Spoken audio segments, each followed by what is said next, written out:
valuable golden tickets. I hope we can all keep it up. 3. Chapter 10, 91 Heaven and Hell are just one step away. Early in the morning, when the first ray of sunlight shone on the distant horizon, and little by little the normal survivors opened their eyes to start their new day, Bai Zemin in the company of Kang Lan went to meet Angelo under the guidance of Eleonora. The beautiful woman who greeted them at the gate of her villa was a maid who worked there. She respectfully guided them to the main hall where Angelo was waiting for them with a faint smile. "Looks like you didn't bring your beautiful second-in-command with you. That's weird." In addition to Angelo, Jack was also present. Bai Zemin and Kang Lan walked to the opposite couch, and after sitting together he asked curiously, "How do you know it's not Bing Zhu?" Angelo was powerful without a doubt, strong enough to defeat a powerful fourth-order dragon in only 2-3 hours despite being one order below. However, Shangyuan Bing Zhu was on another level after evolving to the third order. She was definitely more powerful than Angelo, so it was impossible for him to sense her aura. Sure, he could identify her by looking at her, but Angelo was still blind. "Your second-in-command has an unforgettable scent." Angelo chuckled before patting the shoulder of his right-hand man and best friend. "Besides, my good friend here seems to have fallen prey to her charms." Jack rolled his eyes but said nothing to deny the truth. He glanced at Bai Zemin expecting to see his reaction, but was disappointed not to notice anything unusual. Bai Zemin was not surprised at all. Jack was undoubtedly an outstanding man. He had seen his power in full combat after all. However, Shangyuan Bing Zhu was practically the perfect woman. Beauty, bravery, talent, personality, aura. She was literally the perfect female when the search range was limited to lower existences. "Angelo, regarding what we agreed upon," Bai Zemin got straight to the point. Jack's feelings were of no interest to him, and he naturally wasn't bored or an immature brat to rub it in the man's face that the woman he wanted was in love with him. Bai Zemin hated playing with people's feelings, as he knew how it felt having experienced it firsthand. Hearing Bai Zemin heading to the main topic, Angelo sat up straight and his expression became serious. After a moment's silence, he nodded. Naturally, I remember. I won't go back on my word, I'm not that stupid. However, could you take away some doubts I have? Bai Zemin had shown himself to be quite kind and intelligent in not wanting to take things from the United States of America faction by force, even though he had the ability to do so. He was treating Angelo as his equal even though he was much more powerful, and helped him out of a big trouble. There was no way Angelo would pay him back with lies. Knowing all this, Bai Zemin nodded, knowing what America's leaders' doubts were. Go ahead. Those beings that appeared yesterday, who or what are they? Angelo frowned sharply and added, the aura of each of them is something I never felt, nothing even remotely close. He could still feel his helplessness and weakness, even though none of those unknown beings were speaking to him or addressing him. Angelo could only try to imagine how powerful they were, and how much pressure was being put on Bai Zemin, who was the focus of them all. Higher existences, Bai Zemin replied calmly.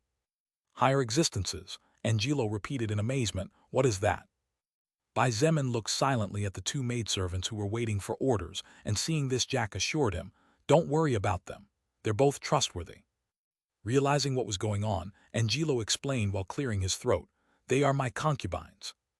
Your concubines? Bai Zemin looked at him with strange eyes before shaking his head. Forget it then. Every man had his weakness, and apparently Angelo was not at all immune to beautiful women.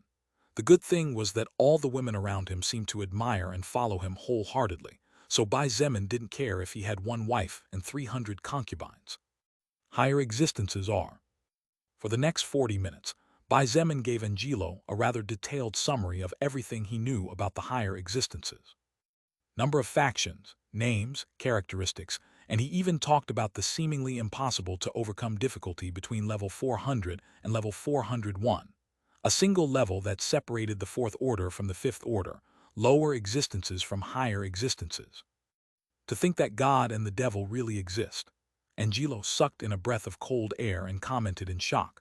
What's more, they are both soul evolvers, which means that at some point in history they were level 0 beings like us. Angels and demons, both beings were the most legendary among humans. Leaders of light and leaders of darkness, supreme existences that humans could only pray to and fear. Doesn't that mean that we too can become as strong as them? Jack pointed out with blazing eyes. He had grown up hearing about the Bible, angels, and demons. Less than 2 years ago, Jack could only admire such existences, but now that he knew that they too had gone through what he was going through, his viewpoint began to change. Even the two maidservants, who happened to be Angelo's concubines, were in awe as they listened to the conversation without daring to interrupt at all. Although they were soul evolvers, their levels were low, and Angelo had helped them to enhance their beauty and extend their life expectancy. Things like gods and demons were remote and distant, so the knowledge that they might one day become the wives of a god certainly excited them greatly. Bai Zemin, can I ask you a slightly more personal question? Angelo said suddenly. Bai Zemin narrowed his eyes and nodded slightly. Ask. You seem to know one of those higher existences. Jack described her as a perfectly beautiful woman with purple hair and purple clothes.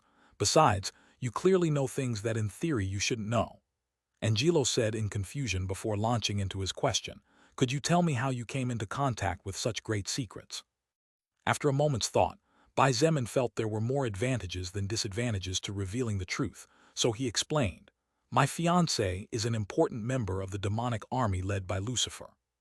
Jack began to cough fiercely after choking on a gulp of hot coffee, spraying all over the table as he looked at Bai Zemin with wide eyes. Your fiancé is a demon. Angelo for some reason wasn't that surprised. He forced a smile and leaned back as he shook his head. If I didn't know the truth now, I would say that God has his chosen ones. Demon or angel, none of it mattered. Jack had described all the female higher existences who had appeared yesterday as dazzling beyond every star in the sky. So it was to be expected that Bai Zemin's fiancée would be beautiful beyond all sense. Little did Angelo know that Lilith was not only beautiful beyond all sense, but could easily compete for the title of the most beautiful in the cosmos. After chatting for several more minutes, Bai Zemin finally asked a crucial question that could mark a before and after in their relationship with the United States of America. Angelo, what will you do from now on?